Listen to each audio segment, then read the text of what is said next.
Hey guys, so I wanted to give you a small snippet of a full interview that I did with Scott Voelker, where he is the host of the Amazing Seller podcast, but he came on the Playbook for Amazon podcast and we got to dive into some really, really valuable topics. And so here's a short clip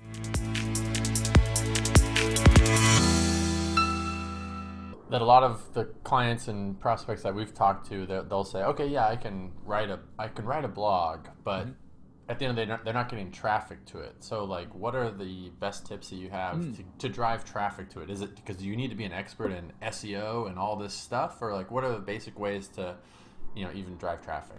Yeah, no, it's a great question. Well, first off, you definitely want to do a little bit of research, but it really comes down to, so like again, so many people want to put out a piece of content and have traffic there tomorrow. Like that's just not realistic. It's not going to happen. Typically, you're going to see traffic from a piece of content. Uh, Generally, I allow 4 to 6 months, to be honest with you. Now, to speed up and amplify that process, what we do is we build an email list and then we drive traffic to the blog post, and then that'll send a signal to Amazon, or I'm sorry, Google or Yahoo or Bing that this content is being shared, it's being, liked, it's being pinned, all of these different social signals. So an email list can amplify that content and speed up that process. And then once the content starts to get indexed, then we can see that traffic. But honestly, the way I look at it is in the very beginning, I'm not looking so much at, okay, I'm going to create this one piece of content and it's going to bring me floods of traffic. It's like, how can I create 52 pieces of content, one per week, over the next year that will set seeds that will plant, and then they'll start bringing in some traffic. And some are going to bring in more than others, but that's the way to kind of get in that rhythm. So this way here, we can get that content out there and then start getting some of that traffic. I would also go after the long tail.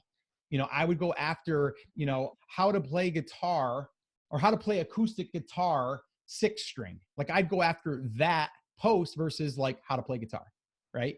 So you wanna do a little bit of research. You can use Google, do the autofill, see what the common questions are being. And a lot of people will say, okay, but don't I want like thousands of searches? Not necessarily.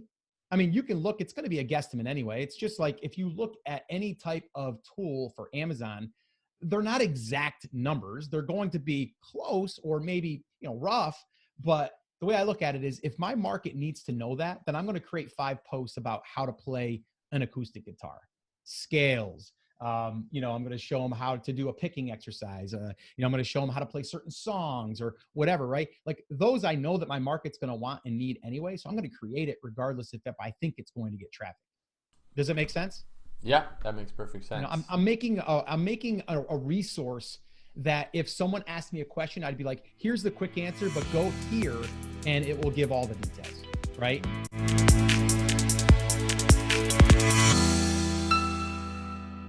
Hey YouTube, so I just recorded a really, really amazing interview with Scott Voelker, who's the host of the Amazing Seller podcast. He shared a ton of tips on how to drive traffic to your Amazon page, how to drive traffic to your website, how to use content and blogs in order to control your own real estate, control your own eyeballs and traffic, and control your own destiny in your business. So I really think that you're going to enjoy this interview that I did. So get out a notepad and enjoy.